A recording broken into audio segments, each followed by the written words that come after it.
प्रवक्ता ग्रंथ अध्याय 2 पद संख्या 3 और उससे आगे।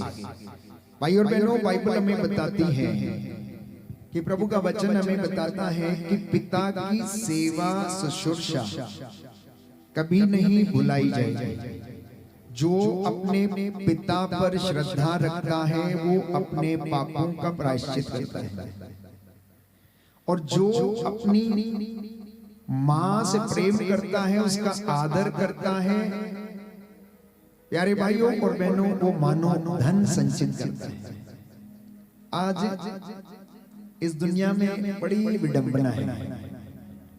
लोग अपने बूढ़े माता पिता को घर से निकाल देते हैं और तीर्थ करने के लिए चले जाते हैं, भंडारे लगाते हैं, दान पुण्य करते हैं, लेकिन वो बुजुर्ग घर में पड़ा रहता है।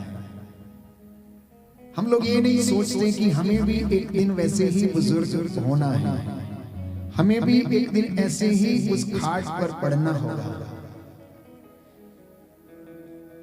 अगर बाइबल कहती है कि आपने जवानी में कुछ इकट्ठा नहीं किया है तो आपको बुढ़ापे में आपका कोई नहीं देगा, आपसे वो भी ले लिया जाएगा।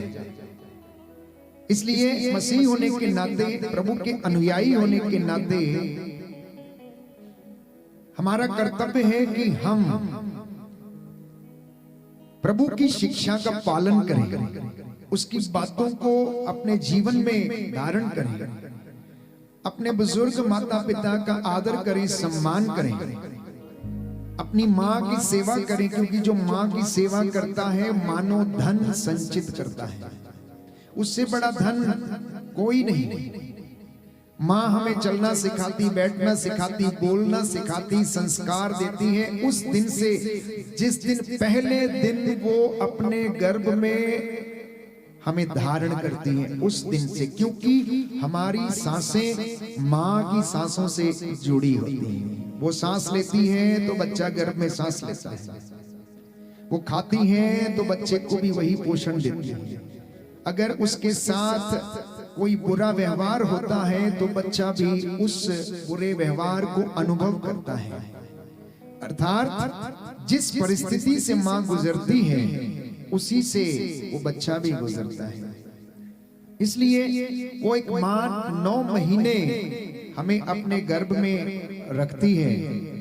इतना ही नहीं, वो कष्ट सहती है, और इस पूरे जहां में सबसे बड़ी पीड़ा जो है, प्रसव पीड़ा है, वो उससे होकर गुजरती है। और तब हम इस दुनिया में आते हैं और इस सुंदर सृष्टि को हम देखते हैं और अनुभव करते हैं। प्यारे भाई, प्यारी बहन, मैं कई मर्तबा आपको बता चुका हूं कि बच्चे अपने बूढ़े माँ बाप को आखिर लात क्यों मारते हैं, क्योंकि ये तो उनकी फितरत है।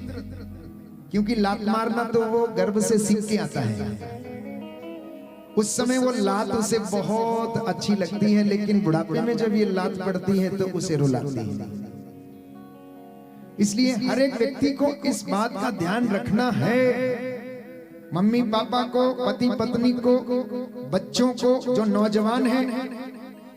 इस वक्त आप में से बहुत सारे लोग यहाँ पर मौजूद हैं।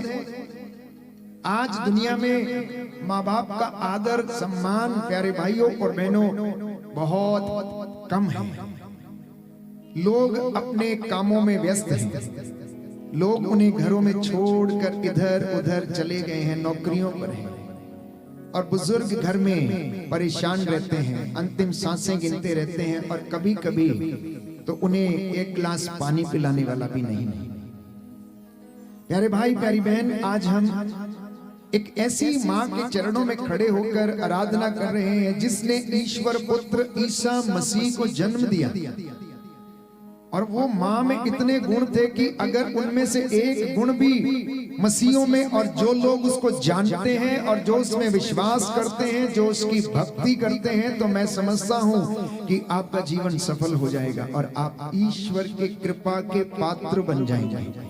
और उसके लिए एक बात जरूरी है, आज्ञाकारी बनना, परमेश्वर की हाँ में हाँ रखना। वो जैसा चाहता हमारे जीवन में हो जाए। इसलिए मां मरियम स्तुति करते हुए कभी थकती नहीं थी। मैं आपके लिए गीत गाने जा रहा हूं। ना मुंह मेरा थकना है, ना हाथ मेरे थकने हैं, यीशु दा नाम सदा मेरे बुलाते रहना है, उदा सच्चा नाम सदा असी वड्याउंदे रहना है। हर एक व्यक्ति के लिए परमेश्वर की महिमा में गीत गाते हुए उसे कभी थकना नहीं चाहिए। आप सच्चे परमेश्वर को जानिए कि आपका परमेश्वर कितना बड़ा है। वो हाथ के बनाए हुए घरों में नहीं रहता, याद रखिएगा। वो घर में रखे गए एक कोने में, जहां पर हमारा लकड़ी के द्वारा बनाया गया छोटा सा घर है, वो घरों में नहीं रहता, वो आपके दिल में रहता है। और जिसके मन में फरेब है, जिसके घर में चोरी है, जिसके मन में अनेक प्रकार के बुरे विचार हैं, ऐसे लोगों के दिलों में परमात्मा नहीं रहता। वो चाहे जितनी मर्जी कोशिश कर ले, परमात्मा तो उनके पास रहता है जिनके दिलों में प्रेम है। क्योंकि बाइबल हमें बताती है, यूहन्ना का पहला पत्र अध्याय 4 में हम पढ़ते हैं कि ईश्वर प्रेम है, और जिस मनुष्य में प्रेम है उसमें ईश्वर का निवास है। इसीलिए मसीहों को, प्यारे भाइयों और बहनों, प्रभु यीशु ने प्रेम करना सिखाया, सेवा करनी सिखाई, माफ करना सिखाया, क्षमा करना सिखाया। इसलिए आज उसकी बड़ाई में, उसकी स्तुति में ना तो हमारे होंठ थके, ना ही हमारे हाथ थके। हम अपने हाथों को उठाकर प्यारे भाई प्यारी बहन उसकी स्तुति करेंगे। Hallelujah, hallelujah. हे प्रभु यीशु, मैं आपको धन्यवाद देता हूँ, आपकी आराधना करता हूँ, आपकी महिमा गाता हूँ। आज की ये भजन संध्या आपको पसंद आए। Hallelujah, hallelujah, hallelujah.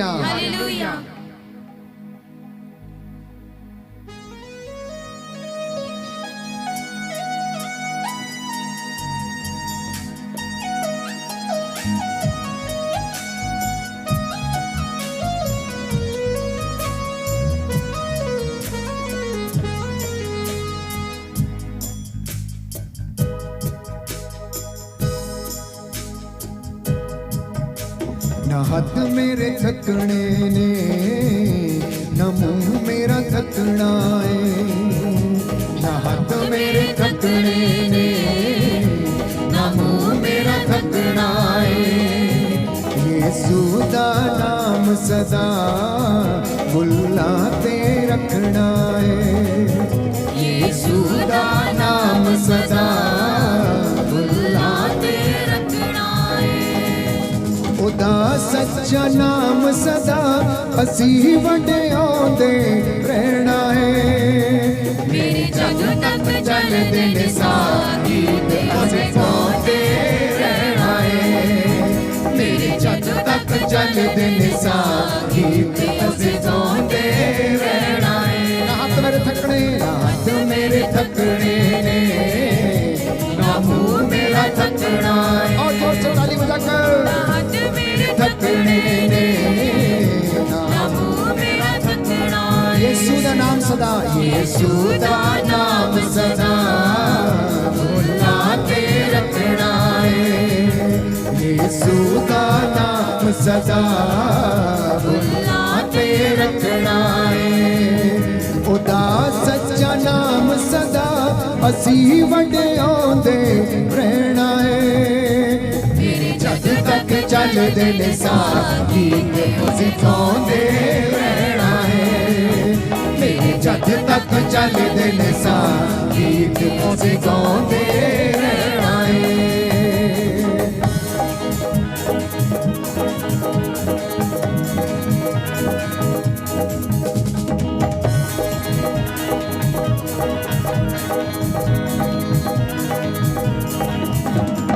केड़ा सानू ओदे तो अलग करेगा, ना ए हुकूमतां ना जग करेगा। केड़ा सानू ओदे तो अलग करेगा, ना ए हुकूमतां ना जग करेगा। उदा सच्चा वचन असी सब नू सुणांदे रहना है। मेरे जग तक चल दिन गीत उसे गाउंदे रहना है। मेरे जग तक चल दिन गीत उसे गाउंदे रहना है।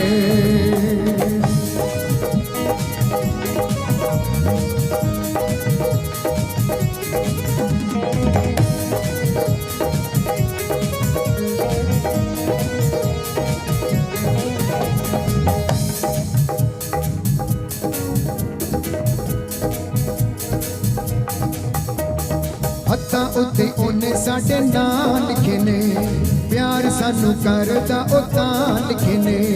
हत्थां उत्ते ओने साडे नाम लिखे ने, प्यार सानू करदा ओ तां लिखे ने। ओदा प्यार दुनिया दे विच असीं फैलाउंदे रहना है।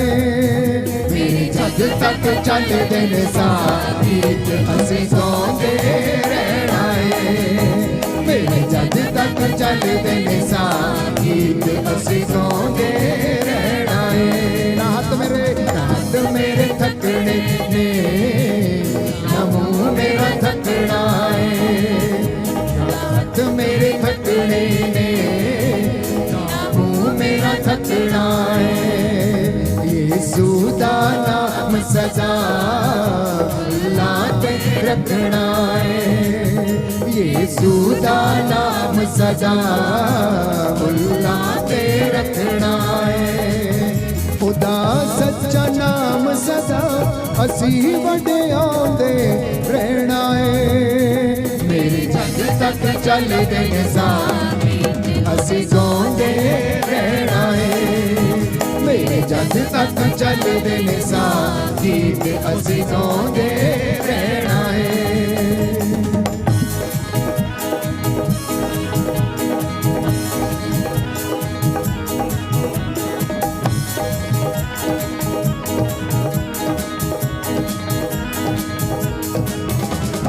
उन्हें सानू पापा तो आजाद किया है, उजड़े सा यीशु ने आबाद किया है। उन्हें सानू पापा तो आजाद किया है, उजड़े सा यीशु ने आबाद किया है। ओदे पाक लहू दे नाल दिलां नू धोंदे रहना है। मेरे जग तक चलदे ने साथ गीत असीं गाउंदे रहना है। मेरे जग तक चलदे ने साथ गीत असीं गाउंदे रहना है। जग तक चलदे ने साथ गीत असीं गाउंदे रहना है। मेरे जग तक चलदे ने साथ गीत असीं गाउंदे रहना है। गीत असीं गाउंदे रहना है। गीत असीं गाउंदे रहना है। गीत असीं गाउंदे रहना है। बोलो प्रभु यीशु मसीह के नाम की, बोलो प्रभु यीशु मसीह के नाम की। तो जब तक हमारी सांसें चलती हैं गीत हम गाते रहेंगे, ना हाथ हमारे थकेंगे और ना ही हमारा मुंह थकेगा। मैं आपको याद दिलाना चाहता हूँ, बाइबल में बताती है प्यारे भाइयों और बहनों, जब इजरायली अमालेकियों के खिलाफ युद्ध लड़ रहे थे तो उस वक्त मूसा दोनों हाथों को उठाकर उनके लिए प्रार्थना कर रहा था। जब तक मूसा के हाथ प्रार्थना में, इबादत में ऊपर रहते थे, इजरायली जीतते जाते थे, और जैसे ही उसके हाथ नीचे आते थे इजरायली हारने लगते थे। आज माँ बाप के हाथ यदि इबादत में ऊपर रहेंगे तो आपके बच्चे हारेंगे नहीं, आपके बच्चे दुर्दिन नहीं देखेंगे, आपके बच्चे बुराई में नहीं पड़ेंगे, आप बहुत सी विषम परिस्थितियों में भी सफलता पाएंगे। ये बाइबल हमें बताती है। इसलिए मध्यस्थता करना, प्रार्थना करना, ये धार्मिक शिक्षा है, ये बाइबल की शिक्षा है कि हर व्यक्ति नित्य प्रतिदिन अपने इस शरीर को, अपने मुख को परमेश्वर की स्तुति में समर्पित करे, उसकी बढ़ाई करे, उसका नाम गाए, अपने बच्चों को सिखाए। आप अपने घर में रोजाना प्यारे भाइयों और बहनों प्रभु का नाम जपिए। मैं आपको विश्वास दिलाता हूं कि आपके घर में शांति रहेगी, नकारात्मक ऊर्जा आपके जीवन में प्रवेश नहीं करेगी। आज अगर इंसान बीमार है, आज अगर इंसान कष्ट में है, तो किसी दूसरे की वजह से नहीं, अपने कुकर्मों की वजह से बीमार है। बाइबल हमें बताती है कि तुम लोगों में से कुछ लोग अपने कुकर्मों के कारण बीमार पड़ गए थे, लेकिन परमेश्वर ने तरस खाकर तुम लोगों को उद्धार दिलाया है। आशीष दी और उसने अपने इकलौते बेटे यीशु मसीह को कुर्बान कर दिया, जो इस दुनिया में आया, जिसने हमें प्यार करना सिखाया, जिसने हमें क्षमा करना सिखाया, जिसने हमें त्याग करना सिखाया, जिसने मेरे और आपके लिए अपने आप को क्रूस के ऊपर कुर्बान कर दिया। प्यारे भाई, प्यारी बहन, इतिहास इस बात का गवाह है कि यीशु मसीह ने मेरे और आपके लिए कष्ट सहा, उसे सूली पर चढ़ाया गया, उसे बदतर से बदतर सजा दी गई, लेकिन फिर भी उसने अपना मुंह नहीं खोला, उसने उफ तक नहीं कहा। वो मेरे और आपके लिए और पूरी दुनिया के लिए प्रार्थना करता रहा। एकमात्र ऐसा व्यक्ति इस पूरी दुनिया के इतिहास में जो लोगों के पाप क्षमा करने के लिए सूली चढ़ गया। और ये ऐसा इसलिए हुआ क्योंकि यहूदी प्रथा में बलियां चढ़ाई जाती थी, जानवरों की बलि चढ़ाकर लोगों के पापों के लिए प्रायश्चित किया जाता था। और जब जानवर की बलि चढ़ाई जाती थी तो उस समय पुरोहित उस मेमने का रक्त लेकर जितने भी लोग वहां पर एकत्र हुआ करते थे उनके ऊपर छिड़कता था, क्योंकि यह विश्वास किया जाता था कि अगर ये मेमने का रक्त जो बलि चढ़ाया जा रहा है यही रक्त लोगों के ऊपर छिड़का जाएगा तो इन्हें भी इनके गुनाहों से माफी मिलेगी, शिफा मिलेगी और ये अपने पापों से आजाद हो जाएंगे।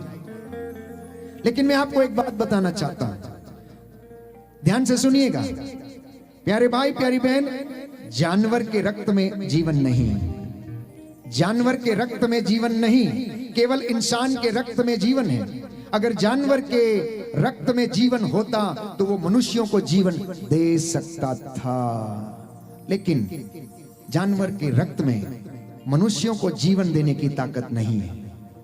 इसलिए परमेश्वर ने अपनी विधि के विधान में मां मरियम के द्वारा अपने बेटे यीशु मसीह को इस दुनिया में भेजा। वो इकलौता बेटा था, ईश्वर के मुख से निकला हुआ शब्द था। इसलिए बाइबल कहती है, पवित्र शास्त्र हमें बताते हैं, शब्द से धरती, शब्द से आकाश और शब्द से ही हुआ प्रकाश। आदि में शब्द था, शब्द ईश्वर के साथ था और शब्द ईश्वर था और वो शब्द यीशु मसीह था, जिसका रक्त पवित्र था, जो पवित्र आत्मा से पैदा हुआ था।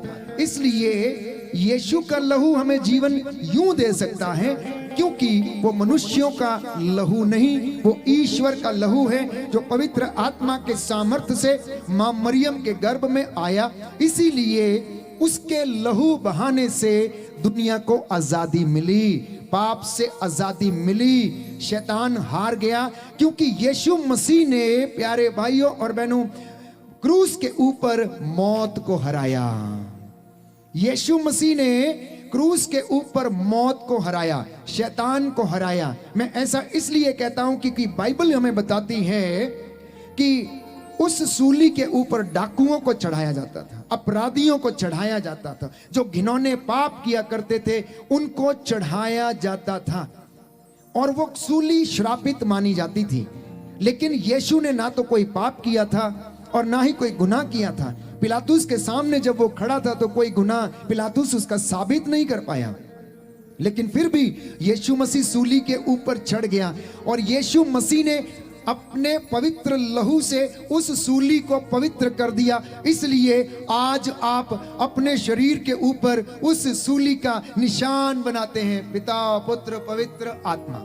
इसलिए आज उस सूली के द्वारा हम परमेश्वर के नजदीक जाते हैं। इसलिए आज जब हम उस सूली की ओर देखते हैं तो हम प्रभु यीशु की ओर देखते हैं, क्योंकि वो हमें शिफा देती है। एक और अच्छी बात बताना चाहता हूं, अगर आप क्रूस के चिन्ह को देखेंगे तो ये धन के चिन्ह जैसा लगता है। धन का चिन्ह मतलब प्लस का चिन्ह जो होता है, अगर आप गौर करें तो वो प्लस के चिन्ह जैसा दिखता है।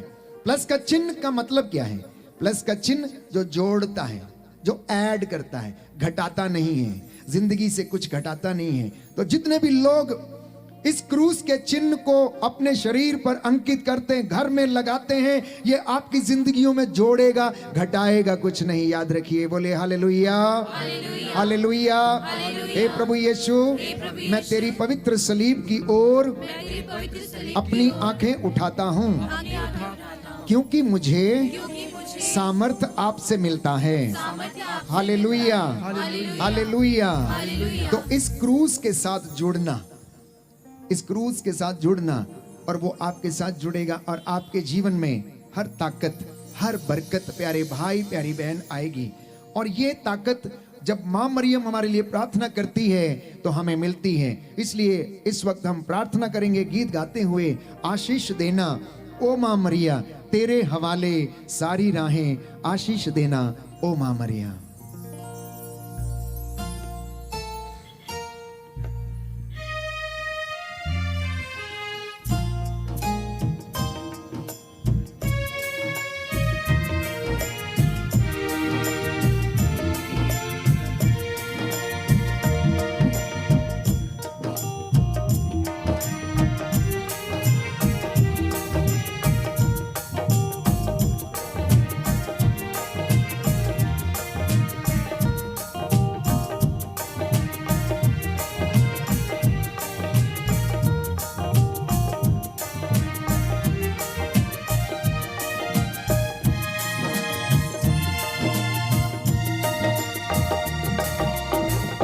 आशीष देना ओ मां मरिया, आशीष देना ओ मां मरिया, आशीष देना ओ मां मरिया, आशीष देना ओ मां मरिया, तेरे हवाले सारी राहें, आशीष देना ओ मां मरिया, आशीष देना ओ मां मरिया, आशीष देना ओ मां मरिया।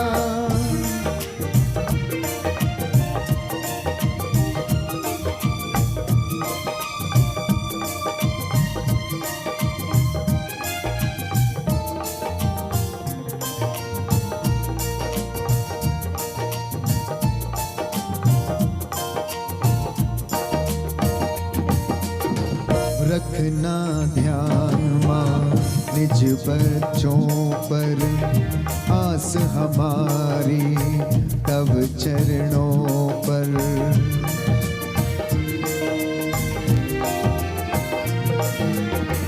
रखना ध्यान मां निज बच्चों पर, आस हमारी तब चरणों पर।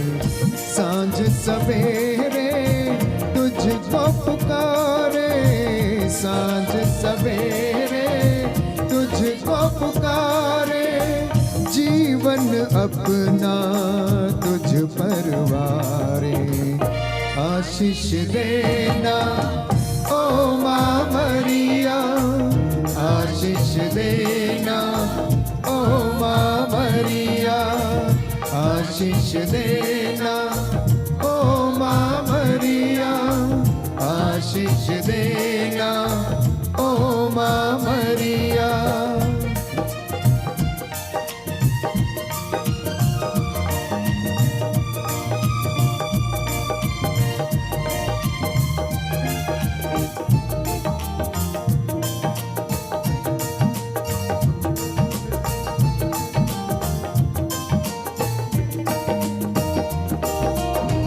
सुत है तेरा सबका दाता, जीवन देता विश्व विधाता।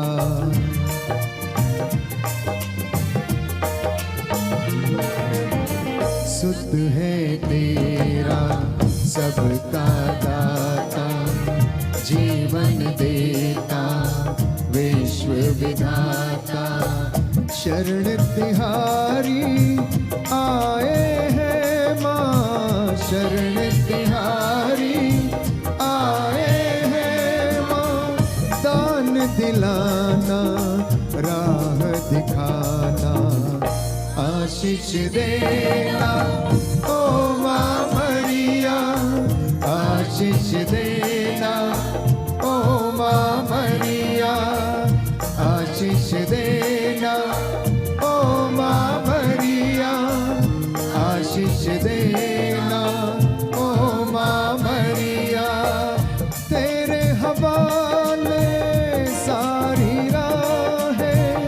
आशीष देना ओ माँ मरिया, आशीष देना ओ माँ मरिया, आशीष देना ओ माँ मरिया, आशीष देना ओ माँ मरिया, आशीष देना ओ माँ मरिया।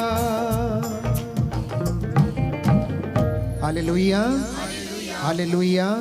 हे प्रभु यीशु, माँ मरियम की मध्यस्थता से हम सभी लोगों को आशीष प्रदान कीजिए। Hallelujah, hallelujah. प्रियजनों, बाइबल हमें बताती है कि जब मिस्र की गुलामी से मूसा की अगुवाई में परमेश्वर इजराइलियों को फिरौन के देश से आजाद करके ले जा रहा था, तो मिस्र देश में राजा फिरौन जो इजराइलियों को आजाद करना नहीं चाहता था, परमेश्वर ने 10 विपत्तियां भेजी और 11वीं, प्यारे भाइयों और बहनों, उन्होंने चमत्कार दिखाया जब इजरायली जनता मूसा की अगुवाई में लाल समुद्र के किनारे खड़ी थी।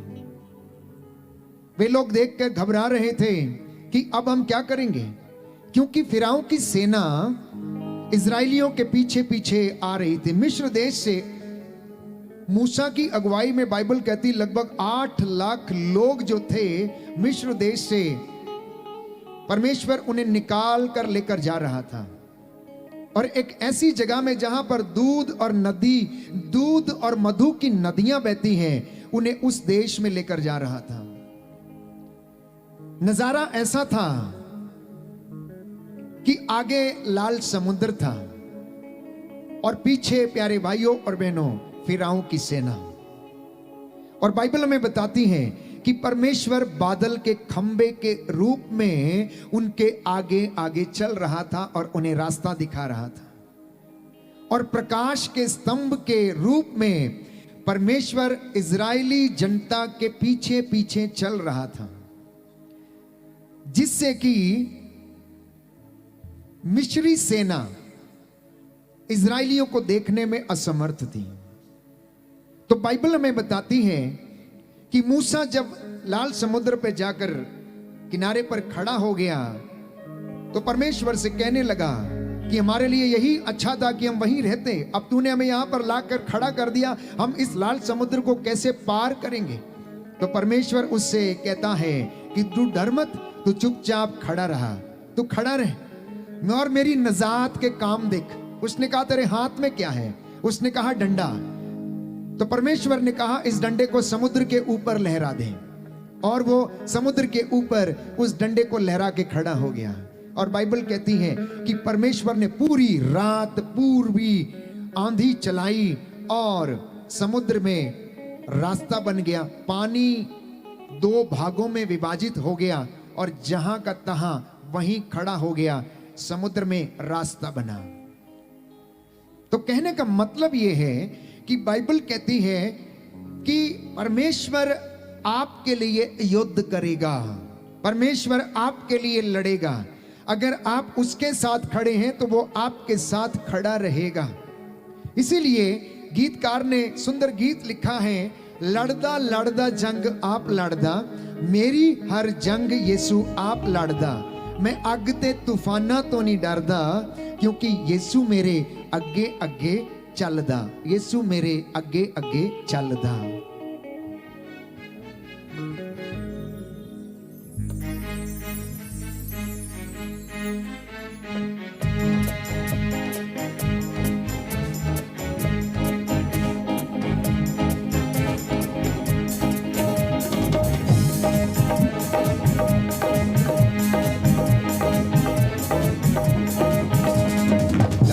लड़दा जंग आप लड़दा, मेरी हर जंग यीशु आप लड़दा, लड़दा लड़दा जंग आप लड़दा, मेरी हर जंग यीशु आप लड़दा, लड़दा लड़दा जंग आप लड़दा, मेरी हर जंग यसु आप लड़दा। बोलो लड़दा लड़दा जंग आप लड़दा, मेरी हर जंग यसु आप लड़दा। मैं अग ते तूफाना तो नहीं डरदा, क्योंकि यसु मेरे अगे अगे चलदा। मैं अग ते तूफाना तो नहीं डरदा, क्योंकि यसु मेरे अगे अगे चलदा। मैं शैतान दिया फौजां तो नहीं डरदा, मैं शैतान दी फौजां तो नहीं डरदा। मैं शैतान दी फौजां तो नहीं डरदा, मैं शैतान दिया तो नहीं डरदा। मेरी हर जंग यसु आप लड़दा, लड़दा लड़दा मेरी हर जंग यसु आप लड़दा। बोलो लड़दा लड़दा जंग आप लड़दा, मेरी हर जंग यसु आप लड़दा।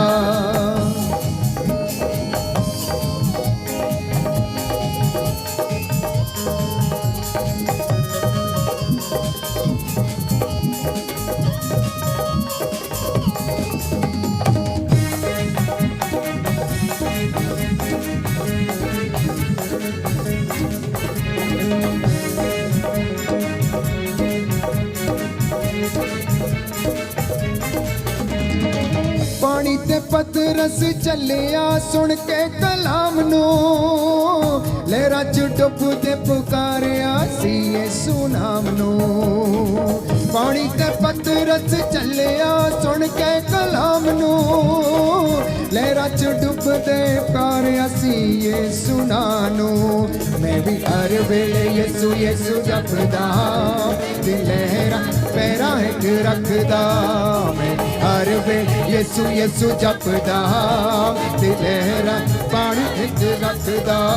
मैं शैतान दिया फौजां तो नहीं डरदा, मैं शैतान दी फौजां तो नहीं डरदा। मेरी हर जंग यसू आप लड़दा, लड़दा लड़दा जंग आप लड़दा। मेरी हर जंग यसू आप लड़दा, लड़दा लड़दा यसू आप लड़दा। मेरी हर जंग यसू आप लड़दा। बोलो लड़दा लड़दा जंग आप लड़दा, मेरी हर जंग यसू आप लड़दा। लड़दा लड़दा जंग आप लड़दा, मेरी हर जंग यसू आप लड़दा।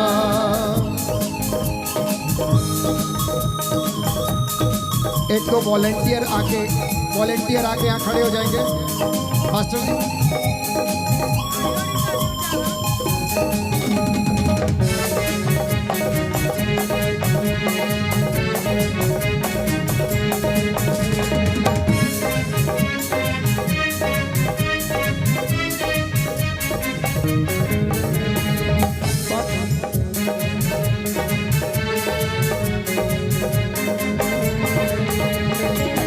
के कलाम दिया हथियारां नू जंग लड़दा। मैं रूदी तलवार लेके मैदान विच मैं भजदा। बाके कलाम दिया हथियारां नू जंग लड़दा। मैं रूदी तलवार लेके मैदान विच भजदा। मैं मेरे हत्थां उत्ते हथ यसू रखना, हत्थां मेरे हत्थां उत्ते हथ यसू रखना। अगे बड़े नहीं ठहरदा। मैं शैतान दिया फौजां तो नहीं डरदा, मैं शैतान दिया फौजां तो नहीं डरदा। मेरी हर मेरी हर जंग यसू आप लड़दा। लड़दा लड़दा जंग आप लड़दा। मेरी हर जंग यसू आप लड़दा। बोलो लड़दा लड़दा जंग आप लड़दा। मेरी हर जंग यसू आप लड़दा।